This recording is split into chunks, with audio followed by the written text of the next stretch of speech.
Bapak Ibu, beberapa waktu lalu saya melihat satu konten begitu ya. Saya lupa apakah di IG atau di TikTok begitu ya.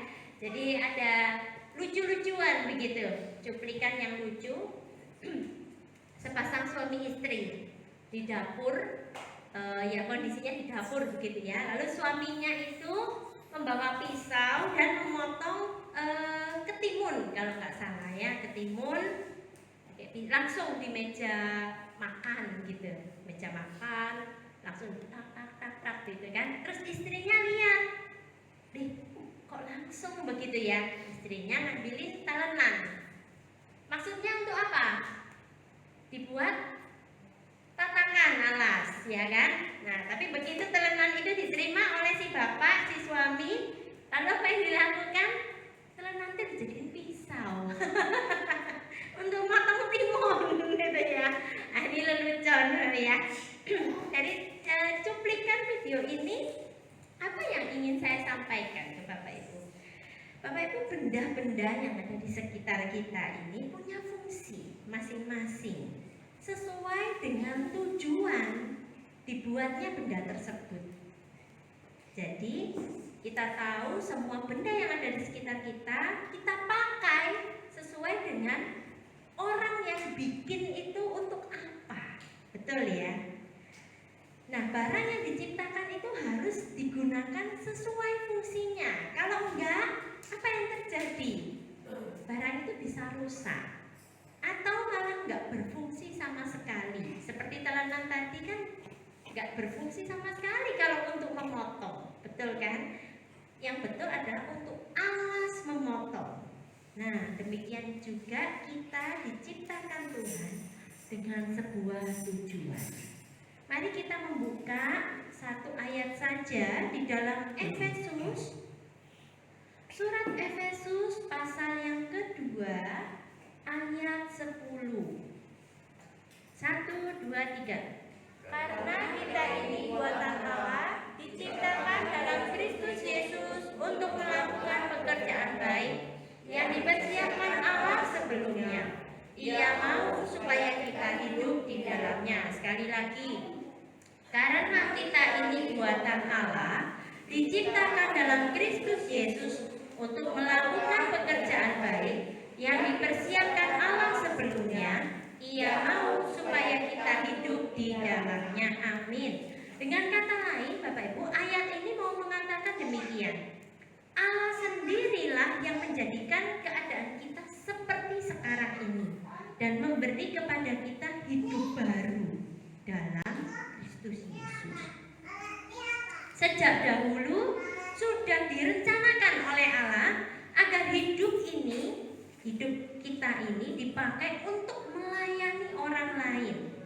Nah, Bapak Ibu, Allah menciptakan kita supaya kita ini bisa melayani Tuhan, melayani balik Allah yang menciptakan kita.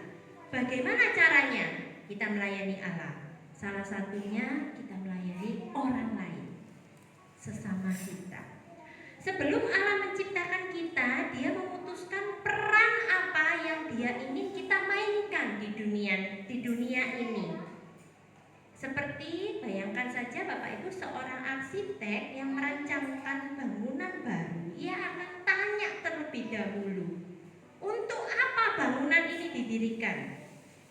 Akan digunakan untuk apa? Misalnya bangunan untuk sekolah, pastinya berbeda dengan kalau mau bangun hotel. Pasti juga berbeda dengan kalau mau bangun rumah sakit. Juga berbeda kalau mau membangun mall, pusat perbelanjaan. Jadi masing-masing punya fungsi yang dimaksudkan untuk bangunan tersebut akan dibuat. Oleh karena itu ketika kita diciptakan oleh Allah dengan apa adanya kita sekarang, itu bukan tanpa maksud apa-apa. Allah memberikan karunia kepada kita, memberikan kepribadian, memberikan pengalaman pembelajaran kepada kita. Ia mau supaya kita menggunakan semuanya itu untuk orang lain. Bapak Ibu, kemampuan yang Tuhan berikan kepada kita masing-masing ini berbeda-beda, betul? Ada yang karunianya memberi nasihat. Kalau dikasih nasihat sama gitu ya, damai gitu ya. Ada karunia pelayanannya sebagai penginjil, bukan berarti harus hamba Tuhan, tetapi ada orang yang bukan hamba Tuhan pun lihai begitu ya, cakap untuk menginjili. Ketika ketemu orang yang belum percaya, dia bisa aja masuknya itu soft begitu ya, bisa langsung mengena begitu. Ada orang-orang yang berkarunia dalam bermain musik, dan masih banyak lagi. Misalnya saja, gak usah jauh-jauh Bapak Ibu, di jemaat kita ada yang Tuhan percayakan, ada orang-orang di jemaat GP Kris TPI Koba ini yang dipilih, dipercaya menjadi pengurus ya. Untuk tahun ini ada 5 orang periode ini begitu ya. Ada yang mengurus bagian keuangan, ada yang mengurus jemaat, memperhatikan jemaat, ada yang sakit, ada yang butuh apa, bantuan sosial kah, ada yang permasalahan keluarga, itu diperhatikan sama orang-orang khusus di gereja. Semua punya peranan masing-masing, dan itu indahnya anggota tubuh Kristus. Bapak Ibu, Allah pernah berkata demikian, sebelum aku membentuk engkau dalam rahim ibumu, aku telah memilih engkau, dan sebelum engkau keluar dari kandungan, aku telah memisahkan engkau untuk suatu pekerjaan khusus. Ketika Tuhan Yesus menebus dosa kita, maka hidup kita ini bukan milik kita sendiri, tetapi milik Tuhan. Amin. Dan di dalam Tuhan, hidup baru itu terus kita jaga, supaya ketika kita diselamatkan, kita tahu tujuan Tuhan menciptakan kita ini untuk apa, yaitu untuk melakukan pekerjaannya yang mulia dengan cara melayani Tuhan. Seperti ayat yang kita baca tadi, untuk melakukan pekerjaan baik yang dipersiapkan Allah sebelumnya. Jadi sebelum kita lahir, masih di dalam rahim ibu, Tuhan itu sudah merancangkan kita ini besok jadi apa. Bapak Ibu, kita melayani dengan talenta yang sudah Tuhan berikan, dan pastinya untuk pertumbuhan tubuh Kristus. Kita semua punya peranan yang kita mainkan, dan setiap peran itu berharga, penting. Tidak ada pelayanan yang terlalu kecil di mata Tuhan, semuanya berharga. Tidak ada pelayanan yang tidak penting di dalam sebuah persekutuan. Misalnya Bapak Ibu ya, ketika ada acara, kita cukup sering ya di gereja ini ada acara begitu ya, kebanyakan ada makan, begitu makan bersama. Kita menikmati makanan, kita bersyukur tuh orang-orang yang menyiapkan. Tetapi ingatkah, setelah kita makan, siapa yang nyuci? Itu ya, siapa yang beresin sisa makanannya, siapa yang nyapu sampah-sampahnya, yang ngumpulin. Nah, kita mesti ingat, jangan pikir orang nanti aja dia pasti biasa tugas tahunan dia. Enggak Bapak Ibu, kalau kita turun tangan, itu pelayanan. Kalau kita ada hati, kita mau bantu, tanya aja, ada yang bisa saya bantu, itu pelayanan. Tidak ada pelayanan yang kotor atau pelayanan yang sepele begitu ya. Semua berharga di mata Tuhan dan punya arti yang besar. Karena ketika kita melayani orang lain, kapanpun, dengan cara apapun, maka kita sebenarnya sedang melayani Tuhan.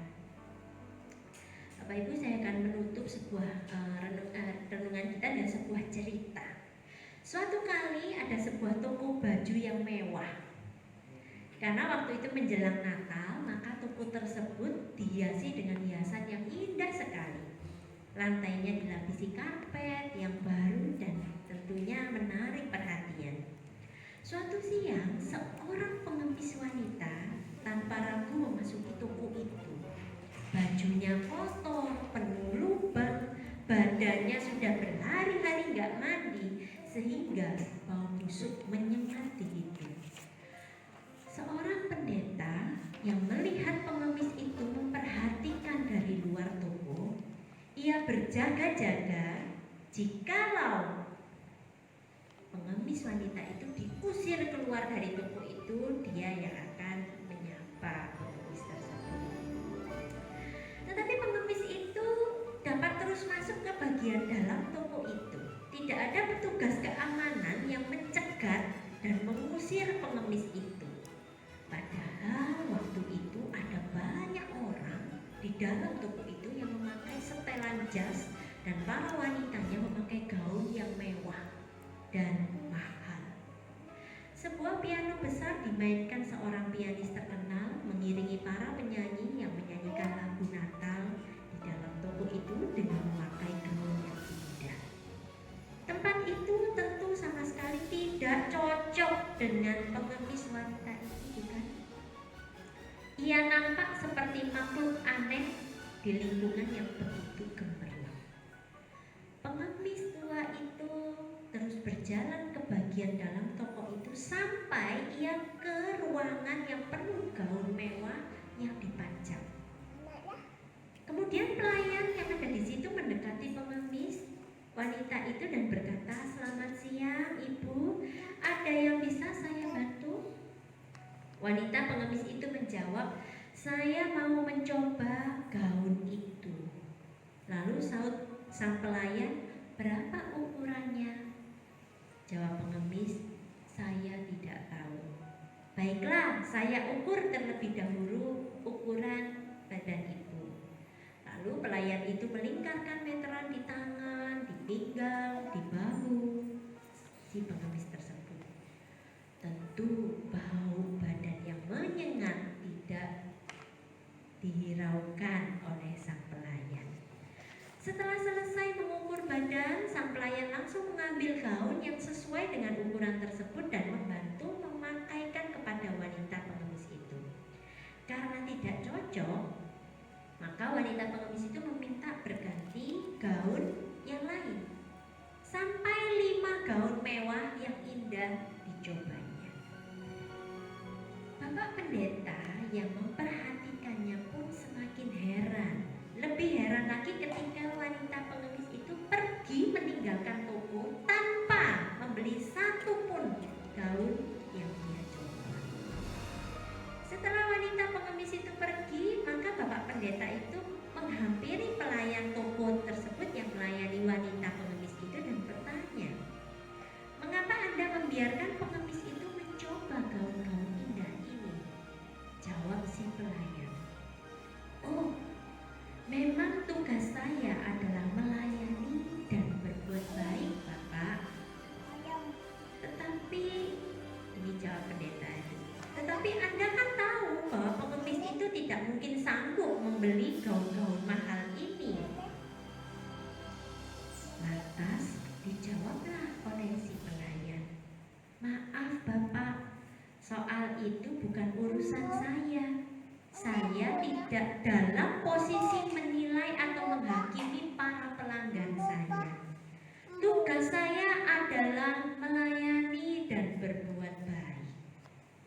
Mendengar jawaban itu, Bapak Pendeta tercengang-cengang. Bapak Ibu, mungkin ini cerita fiktif, ya, entah nyata entah tidak begitu ya, tapi tidak ditulis begitu. Tetapi perhatikan kata pelayan tadi. Tugas saya adalah melayani dan berbuat baik. Seperti pelayan yang menyadari tugasnya ini, demikian juga kita harus dengan segenap hati sadar bahwa Allah menciptakan saya, Allah membentuk saya, memberi kemampuan kepada saya supaya saya dapat melayani orang lain. Dengan demikian saya melayani Allah. Suatu kali Tuhan Yesus berkata, "Kalian harus bersikap seperti aku." Ini kata Tuhan Yesus ya. "Karena aku Mesias, datang bukan untuk dilayani, melainkan untuk melayani dan menyerahkan nyawaku." Bapak Ibu, Tuhan Yesus saja rela melayani, bahkan memberikan nyawanya untuk kita orang-orang berdosa. Masakan kita hanya menjadi penonton yang menonton pelayanan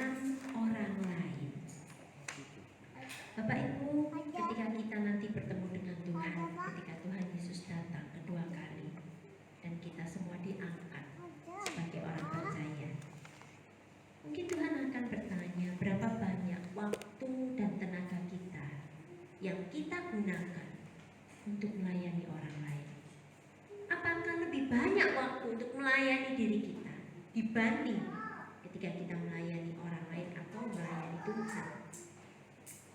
Melayani orang lain bukan berarti harus di dalam gedung gereja ini harus orang gereja, tidak dibatasi oleh itu. Tapi yang dimaksudkan di sini orang lain siapapun yang Tuhan pertemukan dengan kita di waktu apapun, di mana saja, kapan saja. Ingat, mungkin Tuhan kirimkan untuk kita bisa melayani Dia. Amin. Mari kita berdoa. Bapak Ibu, saya memberikan waktu sejenak buat kita untuk merenung. Mari kita sama-sama merenungkan peranan apa yang Tuhan berikan kepada setiap diri kita masing-masing. Apakah selama ini kita sudah tahu tujuan Tuhan menciptakan kita? Untuk apa kita masih hidup di dunia ini sampai usia saat ini? Apakah kita sudah yakin dengan maksud Tuhan atas hidup kita?